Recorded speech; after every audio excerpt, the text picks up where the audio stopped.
We'll be taking a look at all the sculpting brushes in Blender to give you an insight into how they work and what they might be used for. This includes all the new brushes in Blender 4.3. I'll also be looking at some of the difficulties you might come across when using things like the cloth brushes. If you like my approach, then check out the links in the description for other useful sculpting videos. So I'm in Blender 4.3.1. I've got my default scene loaded up here with my default cube selected, but I can't really sculpt on the default cube because sculpting deforms the vertices and the default cube only has 8, so we won't see much effect with the sculpting. What we want to do is start with a shape that has more vertices. So I'll delete the default cube, Shift A to add, or that's the add menu up here, mesh, and the icosphere is quite a nice one to start with. So I'll select that. I'll go to the dialog box down the bottom here and I can increase the subdivisions or the amount of faces on this object by changing this to something like 6 to start off with. So we've got a bit more detail in our sphere. Let's go across to the sculpting workspace now. And the sculpting workspace will put whatever I had selected, so the sphere in this case, and it puts it into sculpt mode. We've got our brushes down the bottom here. If I expand those out, you can see we've got 4 layers. I'll bring this down to 2, just there, and I can use my wheel to scroll through them. And I'll increase the icon size so it's nice and big and you can easily see what I'm doing. I'll also tick on the names so you can see what brush I'm choosing. So I've got my draw brush selected here, and the settings for that brush are up the top here, and indeed down the side here as well, under the tool settings.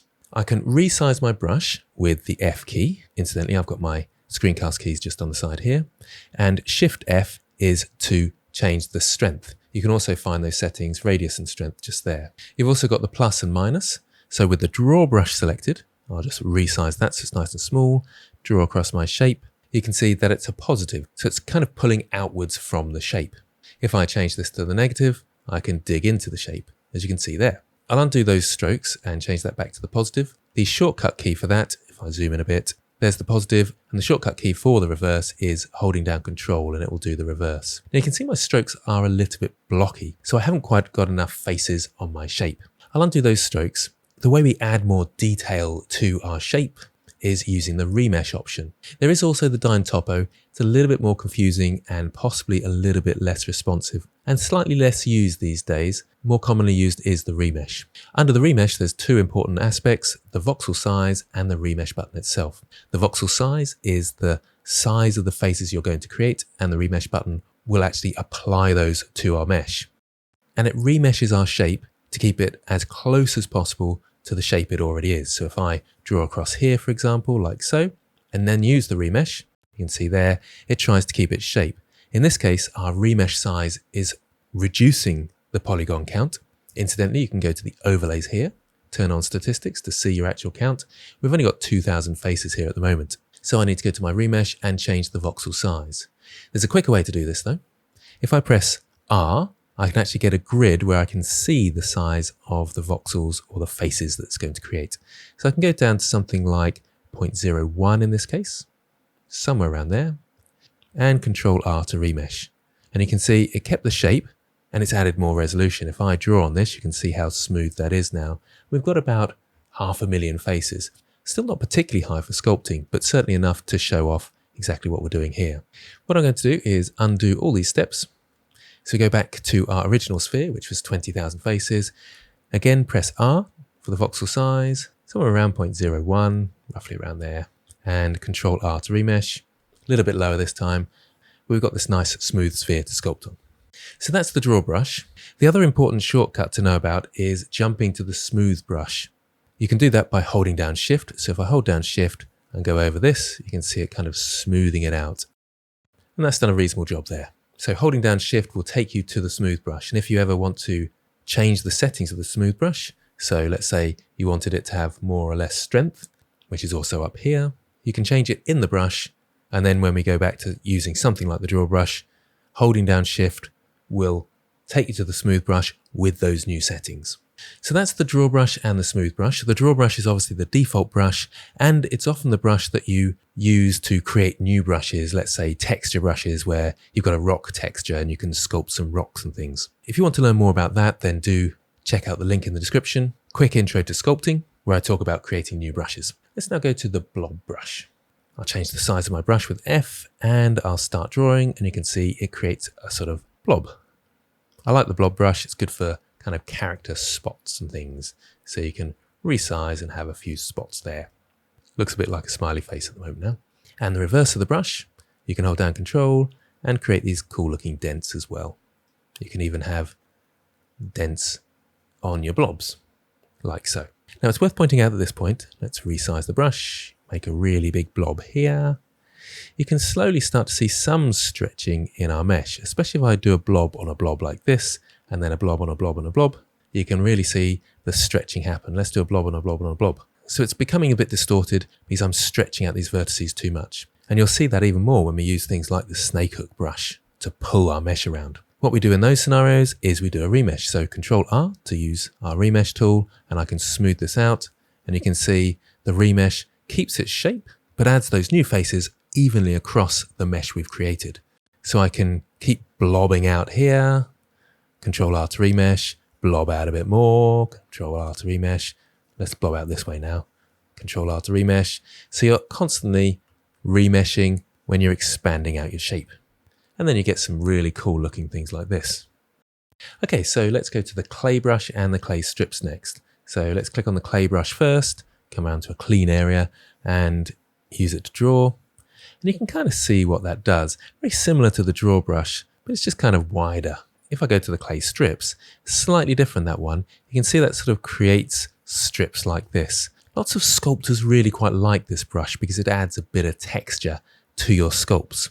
It's a tiny bit more difficult to control, so if you're a beginner, I'd stick with the draw brush, but if you want a bit of texture on your shape, then certainly go across to the clay strips tool is my favorite really, or the clay brush to add to your shape, as you can see there. And of course, remember you can hold down Control for digging into your shape with either of these tools and hold down Shift to smooth out.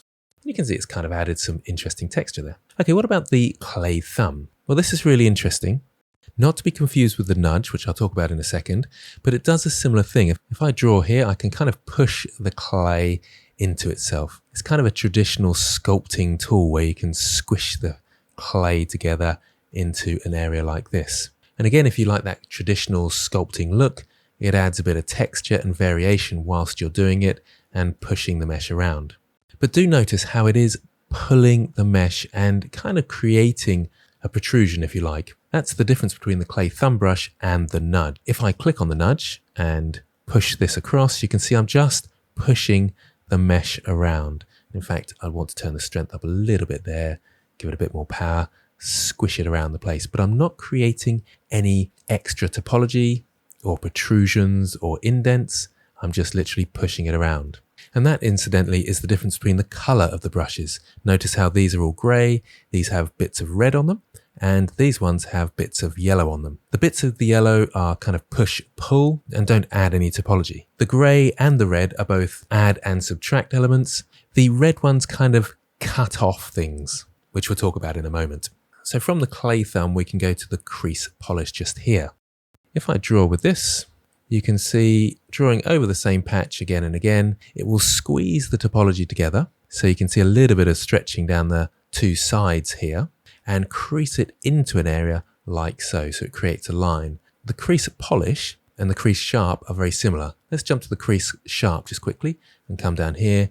And you can see the difference there. If I go over again, this is just a much sharper line and you can see the indent that's made there compared to the crease polish. So again, for beginners, I'd use the crease polish a little bit more than I would the crease sharp because it's a little bit slower to build up. Crease sharp, you have to be a bit more careful with the lines you're creating. But this is a really useful brush. Let's go back to the blob over here and let's go to the crease polish. If I want to kind of sharpen up areas around protrusions like so, the crease polish would be my brush of choice there. And you can see that sharpening up that area quite nicely, or maybe in here, for example. The crease sharp will do the same thing, but I have to be a lot more careful and you can see it kind of denting into the shape. That can work too, but it's kind of a different style and it's pushing into the shape more. I'll have to use the smooth brush there because I messed that bit up, but you get the idea. So there's the crease polish and the crease sharp. We've talked about the draw brush, but we've also got next to that the draw sharp, kind of similar to the crease sharp, but it doesn't bring the mesh together. So let's select that and zoom in on an area. Make my brush a bit smaller and let's draw a line. Not got a lot of topology there, so let's zoom out a little bit more and you can see that line there. So it creates this crease much like the draw brush, except digging in. So its default is the negative, but it's a lot sharper and kind of stronger in the middle. So if we look at the draw brush and hold down control, you can see that's nice and smooth. The draw sharp is sharp. So the thing that makes the crease polish, the crease sharp, and the draw sharp a little bit different from the other add and subtract brushes is that they dig in rather than pull out. You can reverse that, in fact. So let's use the draw sharp, hold down control, and then reverse, and you can see it creates this protrusion, a sharp protrusion, in fact. And it could be something like gills, and then I could come underneath the gills and create indents like so, and we've definitely got some really cool gills there. Let's use the smooth brush and smooth that out a bit. It's actually creating a bit of a bobbly effect there, and that's kind of down to the way the draw sharp pushes the topology in. Let's go back to the crease polish and hold down control, and you can see that's creating this very nice sharp edge that's sticking out from our mesh here over these gills that I'm creating. And then let's dent them in here by using the brush normally without control. And you can see we created these nice sort of gill type things, and I could smooth over them a little bit to smooth them out just a touch by holding down Shift. Okay, so let's move on to the Inflate brush just here. Now this is slightly similar to the Blob Brush in some ways. Let's go to a clean area and start drawing, and it looks very, very similar to the Blob Brush, a little bit softer in a sense. However, if I go to an area such as this here, I'll make my brush nice and big and inflate it out. You can see it's kind of building that area up and literally inflating it. And you can see it's gone over itself here, creating quite a crease in the middle there. If I smooth that out, you can see even more of that crease, and in here as well, and how it's inflated over itself. The Inflate brush is really useful if you've got a very thin, long line. So I'll quickly show you a new brush, which is the grab brush just here, and let's bring this out quite far like so. And it's quite thin. Let's bring it out even more like so. Now we're getting a lot of stretch in here, so obviously we need to Control R for a remesh, and let's smooth it out a bit. But often smoothing it out makes it even thinner. And you can see this long line here, and each time I smooth out, it creates an even thinner line. And it becomes quite difficult to sculpt on. Well, the Inflate tool is really useful for this. If I click on the Inflate tool, go over this, I can expand it out again, like so. And you can create some sort of blobby bits if you need to, or smooth out and create nice thin bits. Looks like a bird's head just there, doesn't it? So that's the Inflate brush, and obviously deflate is the reverse. So if I hold down Control, I can kind of deflate this for my bird's neck. The next brush is the Layer brush. Click on that, come around to an area I've drawn on, and you can see it kind of creating a new layer on the icon. Well, the cool thing about this is I can lift this layer up, but keep some of the details. So let's create a small brush here, draw across here. And interestingly, it's not worked particularly well over that point. But you can see the idea is trying to push this area out and push those kind of gill bits out as well, but really hasn't worked there. Let's try it over this bit instead. You can sort of see it working. And it's creating this layer outwards, but trying to keep some of that detail. It's struggling a little bit because it's inflating it. Can you see it sort of inflates it slightly? If I smooth out, you can see some of that inflation there. So it can be useful in some places, but you have to be aware of these kind of glitches in a way that are limitations. So if I draw over here, you can see it's a nice even height, and there it's not struggling to try and keep any detail. I can change that height with the height setting just here, so I can make it nice and big like so. Draw over this bit. It struggled a little bit there because it was at a slight angle. Let's try and be a bit more flat on, and you can see it having a better effect there. Now it's trying to lift this area up, and it's struggling a bit, but you hopefully get the idea of this layer brush. And I can change the size, have it increase the height slightly less, and it's possibly a little bit more effective in those terms. So that's the layer brush. If you like my approach and want to learn how to use the sculpting tools effectively to create characters and beasts, then check out the links with the discount codes to my courses in the description. Okay, so I've cleared my icosphere for the next group of brushes, and let's look at the Fill Deepen. I'll start off by using the draw brush to indent an area here and pull out an area here. Let's go across to the Fill Deepen. Now its default is to fill, so if I go over this object, you can see that it fills in that gap. It can leave a little bit of distortion around the edges. You can smooth that out, and it's not done too bad a job at filling that area in. And then of course there's the Deepen, which is holding down control. So I make my brush a little bit bigger so I can get the whole of the stroke that I've made in, hold down control, and then I've managed to deepen that, and I can smooth out the edges, and we've generally managed to fill and deepen those extrusions. So that's the fill and deepen brush. Then we've got the flatten contrast. So on this sphere, if I make my brush a bit big, you can kind of see that it flattens out an area like so. So it's bringing some of this area up on the edge of the brush to flatten it out with the area here, and you can see it's brought some of that back as well. If I put some detail in with the draw brush and just squiggle across here, and then use the flatten brush, it will just scrub over that and flatten it out, bringing some areas of the mesh upwards and flattening and pushing other areas down. What about the Plateau brush? So if I paint here, it's sort of like the flatten brush, just a little bit more pronounced. Let's say we're making a rocky plateau. Let's use the brush here on this area, and you can kind of see how it flattens it out, but it pushes this area out a bit as well. It's kind of an interesting one, really. And you can see we've got two plateaus there. Just a quick remesh to smarten it up, and you can see that working there. Now the scrape multiplane is a really interesting one. If I start using it on an area that has no indentation like the brush shows here, it really does nothing. But if I use something like the crease polish, let's say, in fact, let's make my brush a bit smaller and make a line going around here, like so. So I've drawn that in there. Now we know that the crease polish brush and the crease sharp pulls the topology in. So there's lots of topology in the middle here, lots of vertices basically, and less so on the edges. So if I do a quick remesh, you can see that tidies up a bit, but I lose some of my crease. Well, we've got the crease multiplane here, and we can go along it, and you can see it smoothing out the areas going down towards the crevice, and in some ways, the line in the middle. You might have to combine it if you want to keep the crease in there. And then back to my scrape multi-brush to kind of smooth out the areas going down towards that crease.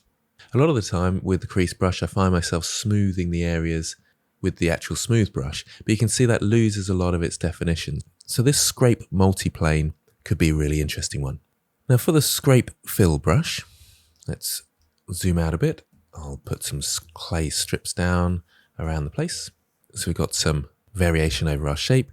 The scrape fill is a really interesting brush, and like the icon shows, it kind of takes the tops off the detail. So if I select that, come into this area here, I'll do a quick remesh, and then go over this area here, you can see it's kind of scraped the top off, so hence scrape.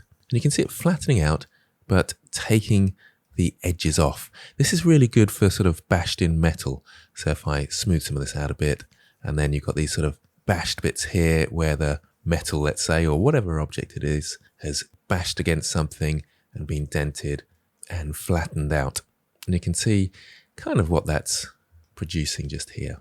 And that sort of flat area like that, you can imagine a piece of armor that's been bashed in loads of times, having that kind of look. If I come around to this area here, I'll make my brush a little bit smaller and hold down control. You can see it builds up the area a little bit like the fill brush in some ways, but with more of an edge to it. The next brush is the smooth brush, which of course we've talked about. Then there's the trim brush. This is a really interesting one.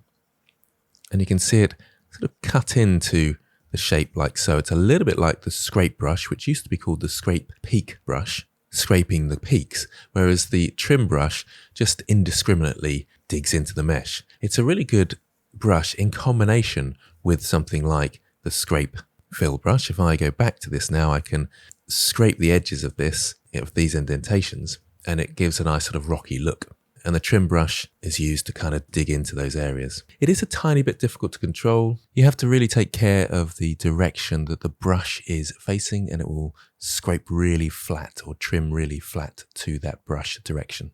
If I hold down control, it comes out a little bit like the layer brush, but again, not quite as precise as the layer brush. But in combination with the scrape brush, this can be really nice when you bring it out like this and then almost polish the edges and bash them in.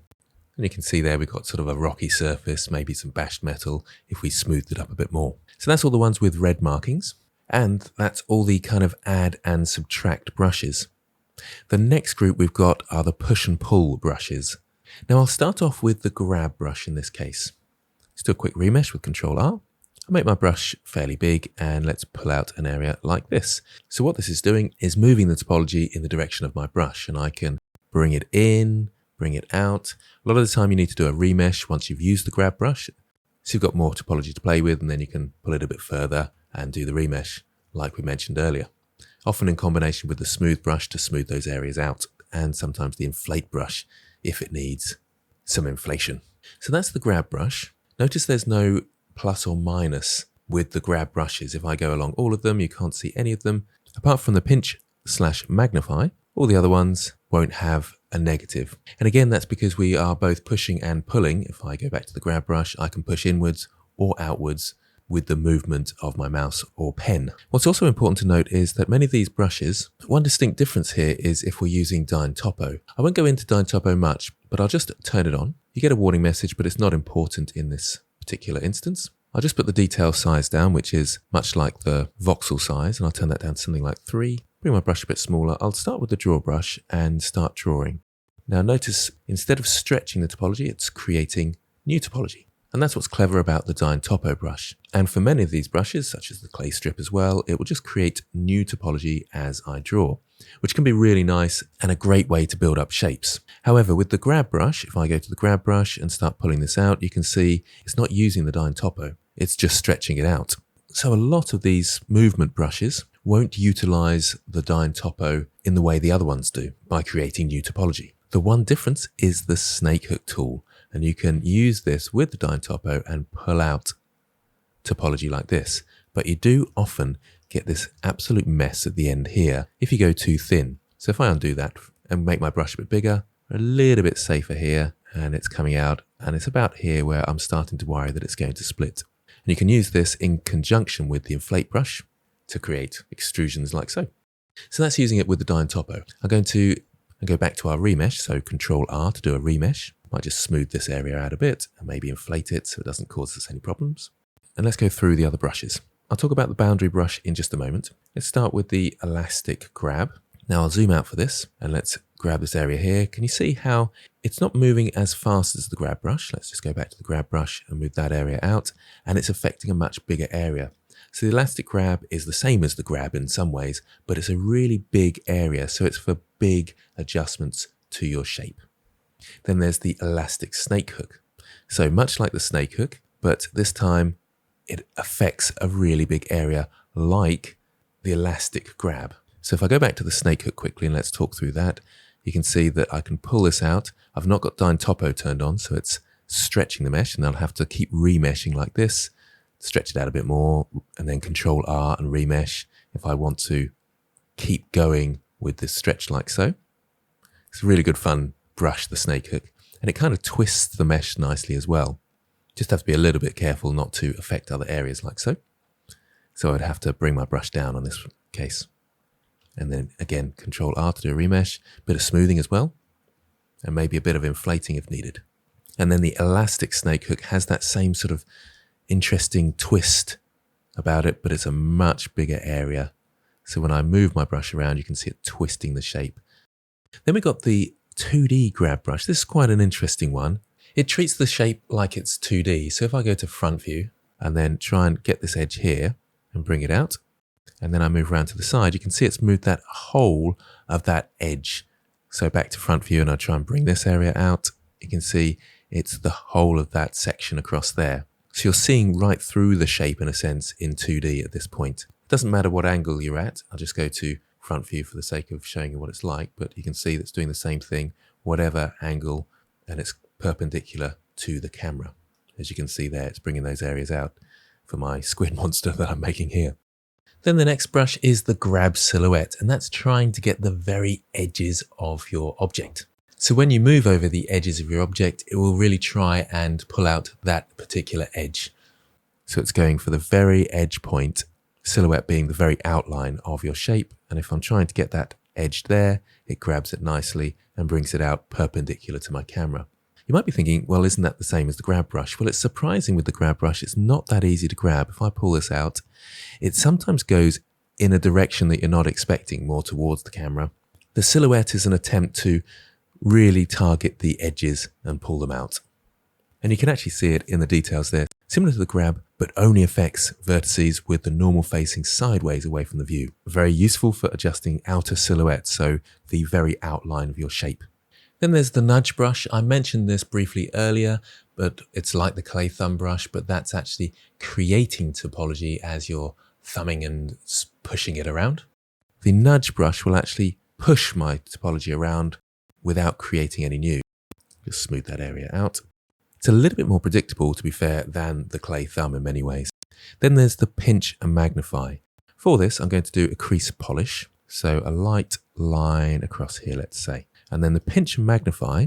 Notice when I select this, again, it's got the plus and minus on this, and the minus, much like the crease sharp and the crease polish, is the default for this brush. So if I start brushing down here, you can see how it sharpens that line up, but it's not deepening it. So the pinch brush in combination with something like the crease polish is really useful. So we're creating that depth there, and then the pinch is bringing it together. Often you have to remesh and then pinch again to kind of sharpen those edges up. So when I use something like the crease polish, you can see that the more I use it, the more it pulls the topology together and stretches it down here. Then if I do a remesh to sort of sort the topology out, I get this horrible blobbiness in the middle. Well, the pinch sorts that out, pinches it together, and combined with a smooth brush and then the pinch, you can get some really nice crevices, as you can see there.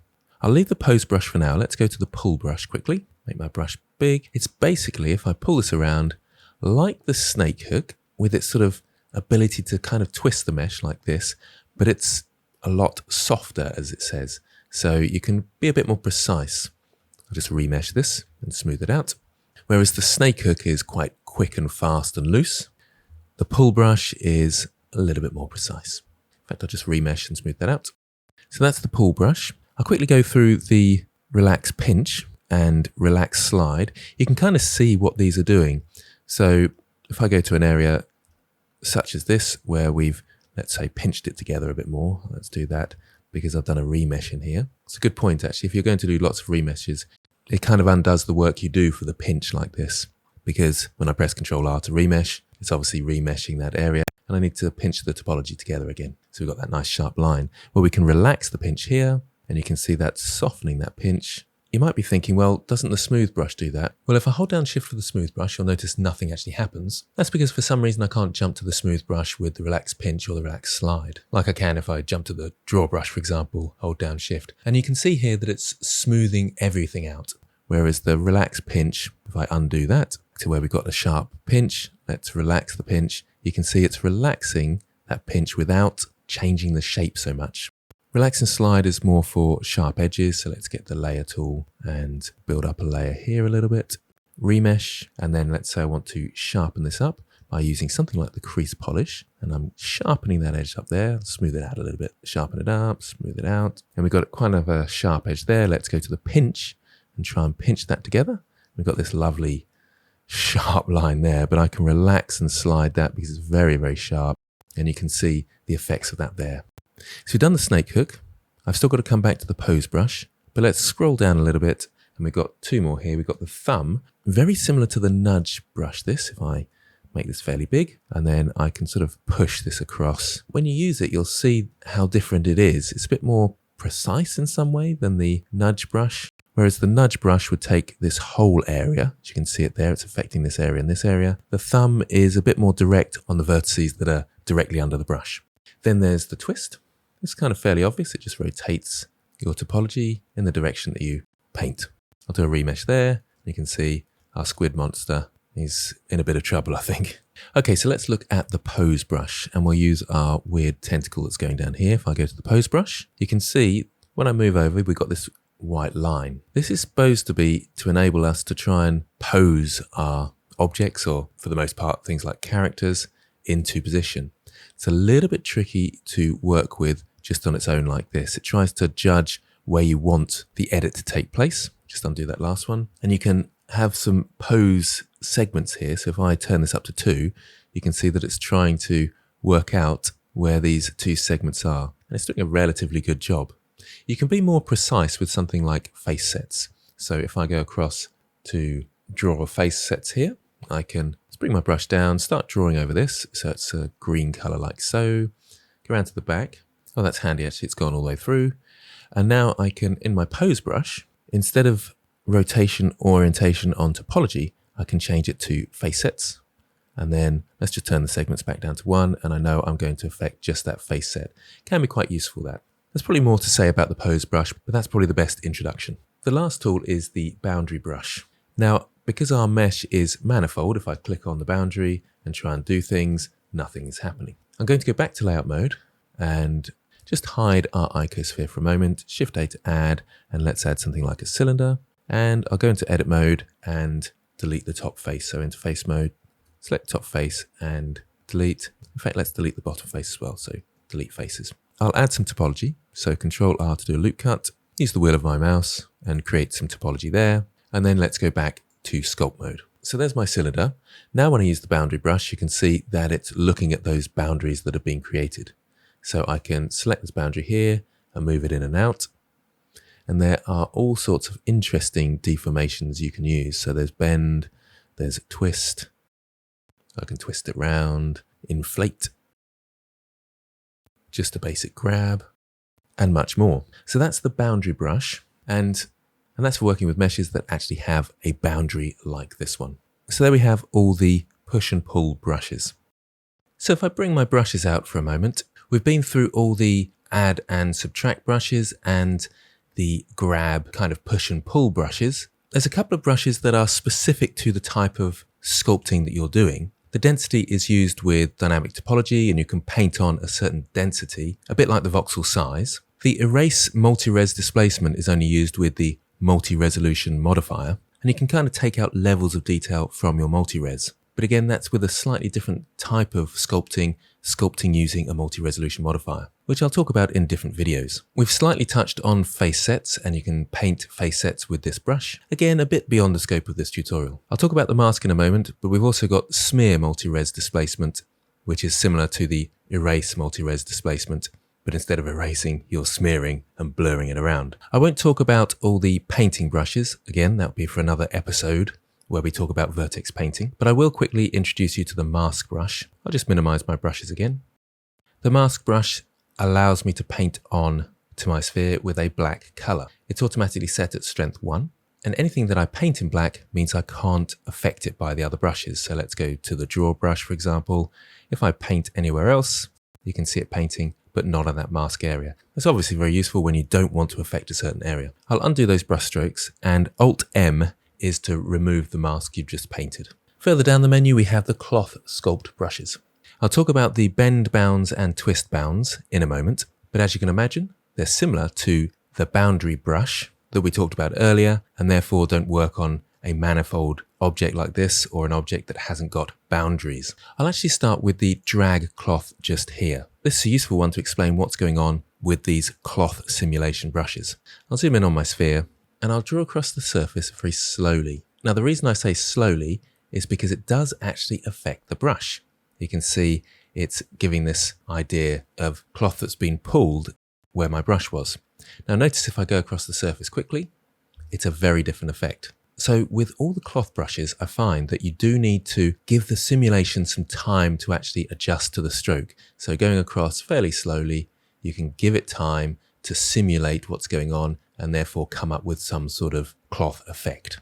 And as I say, the drag cloth is kind of creating creases along the sides of my brush stroke. I'll undo a couple of those and let's go to the expand cloth option. And again, I'll just brush across the surface fairly slowly, and you can kind of see what's going on here. It's a really interesting effect, and particularly for this one, I do find that you do need a bit of smoothing in order to make it work.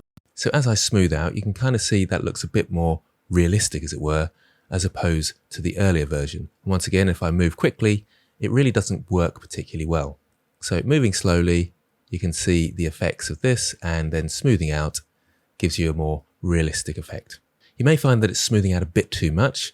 You can do one of two things: reduce the strength of your smooth brush or increase the face count by remeshing to a higher count.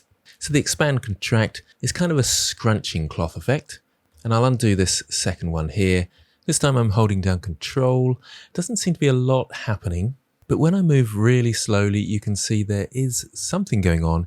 It's supposed to be contracting in on itself. I think this is one where you may have to change the settings slightly, perhaps the fall off. You can see it's got very hard edges, but it could possibly give an effect that you're looking for. Quite an interesting effect, that one. I'll undo that brush stroke and go across to the grab cloth. Now this one pulls the cloth across slightly, not so much outwards from the shape, but a little bit, but more across the shape. And again, simulates the cloth around the area you pull. And again, as with all the cloth brushes, you have to be a bit careful that you pull fairly slowly. A quick pull doesn't seem to have as an effective result as if you move a bit slowly with the brush. I'll talk about grab planar with the bend and twist in a moment. Grab random is an interesting one. It's kind of like the grab cloth that we've just looked at up here, but rather than pulling it off the surface, it just creates a creased area, as you can see here. I like this one for just adding random creases in certain areas. Now I've jumped to a clean sphere because it was getting a bit messy, and the Inflate cloth brush is a good one to talk about some of the nuances of the cloth brushes. Now I've got 35,000 faces. It's fairly low resolution, as it were, or low face count for a sculpt. If I use the cloth brush on here, move that around, you can see it's not having a huge amount of effect. Let's go to another spot over here. It's slightly better, but not much. I'll undo those and let's do a remesh. So I'll press R, go down to 0.01, so it's fairly fine, somewhere around there, and Control R. Let's try again. And you can see it's quite a different result, really. It's coming out a lot further, and I'm having to pull it out a lot further to get any of the creases. And there's two things going on here. It feels like the brush isn't being very effective for one, but I'll talk about that in a moment. But there's also something to be said for the resolution of your mesh. What seems to be going on here is that the higher the resolution, the harder your processor has to work to figure out the cloth simulation, and therefore it actually seems to have a bit of a different effect going on. Let's go to the lower resolution of about 0.03, do the remesh and bring it out there. And you can see it's very different in the way it's reacting to the higher resolution. Let's make my brush nice and big here and pull it out. And strangely, that's having quite a good effect across my mesh. I'll undo all those, remesh to a higher level, or higher face count I should say, and then try and bring it out in the same way. My processor is obviously struggling here, and it's just inflating the mesh. So not only is it down to how quickly you're moving the mouse across the mesh, it's also down to the face count, how effective some of these brushes can be. So that's one aspect of the Inflate cloth. I'll just undo those changes. What I'm going to do is pull out a bit of mesh. So I'll go to the snake hook and bring out a bit of mesh like this, and then do a remesh, smooth it out a bit, and let's take us back to the Inflate cloth. Now if I go over this area with the Inflate cloth and wiggle it a bit from side to side, you can see really that that's kind of the intended use, it feels like. It's to inflate areas, let's say along an arm or a leg or something like that. And we want to inflate this little bit here, then you get the creases around it. Whereas if I try and do it on the sphere, it doesn't really have the same effect, because again, it seems to be more for these sort of long, thin, protruded areas where you're trying to inflate an area within that. So just be aware of those nuances of these brushes and the use of these brushes. Okay, so now I've got this extended bit. I'm just going to smooth that out a bit. I can talk a bit about the bend and twist. That's a lot like the pose brush. And let's go to my tool settings. Remember, you've got the pose segments here, and I can then move this across, and you can kind of see, although it's struggling a little bit, but if I move that around, it moves it like the pose brush, but it adds the cloth simulation to it. So you can kind of see that going down the protrusion that I've got here. Notice it's got two modes, so we can hold down Control and then twist it, as you can see there. And it looks like it needs a little bit of smoothing to make that work. So the bend and twist, like the pose brush, but adding some cloth simulation to it. I'll just smooth this out a fair bit again, and let's go to the grab planar. Now, if I grab this, you can see I grab it outwards and pull it inwards, and that's what you tend to do with these things. You sort of wobble the brush around, and it creates this nice cloth simulation, again, down this protrusion. If I try and do it on the sphere, it doesn't really work. It has some sort of effect, but it's all over the place.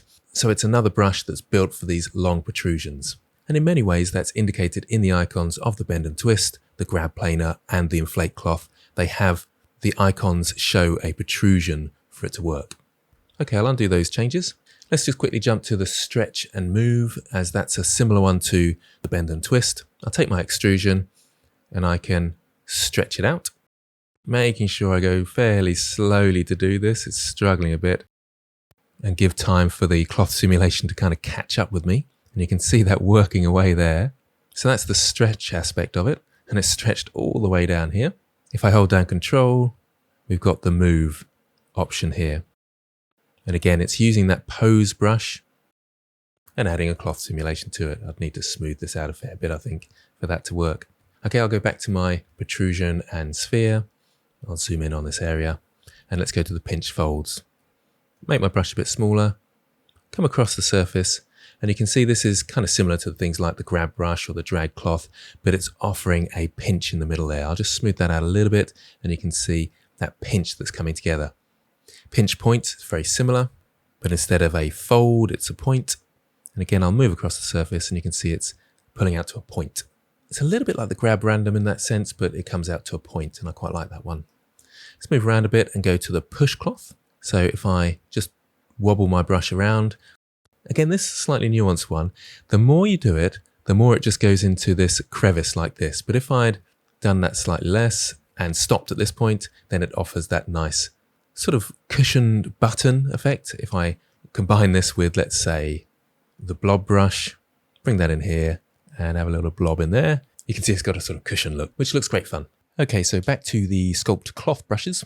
So be a bit careful with that push cloth. If I draw relatively quickly, we can get the effect that we're expecting. But if I keep on going, it slowly softens it out and becomes this crevice. So watch out for that. For the boundary cloth sculpting brushes, I'll create a cylinder again and delete the top and bottom faces, so we've got a boundary to sculpt on. And I'll make sure it's got a bit of topology down the middle by doing a few loop cuts, and then back into sculpt mode. Now, when you have holes in your mesh like this, you can't use the remesh.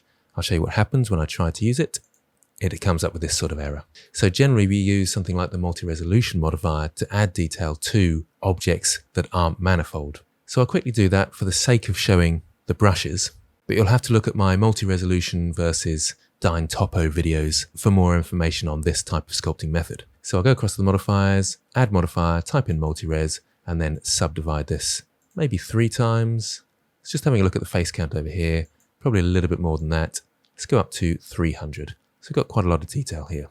So we've got the bend bounds brush, and I'll go back to the tool settings here. This is very similar to the other bend brush, and you can see there's deformation types here, twist, grab, inflate, and so forth. But the deformation target is using a cloth simulation this time. So let's just see what that does. As I bring this down relatively slowly, you can see it's adding a cloth simulation that kind of ripples downwards. It's really interesting. Again, it's quite difficult to control. The things that will make a difference will be your face count and how fast or slow you move your brush. And it probably needs a bit of smoothing out. But hopefully you can see the ideas and experiment with this for yourself. The twist bounds, if I click on that, you can see it's the same brush but with the deformation of twist instead of bend as it was before. So I can go up to my end here and just twist it around with a very interesting effect there. And again, needs a bit of smoothing out really. So that's an overview of all the brushes available. Keep an eye on the channel for more in-depth tutorials on each of the brushes and other aspects of the sculpting workspace. If you've got any questions or thoughts, then do comment below. Thanks for watching, and I'll see you next time.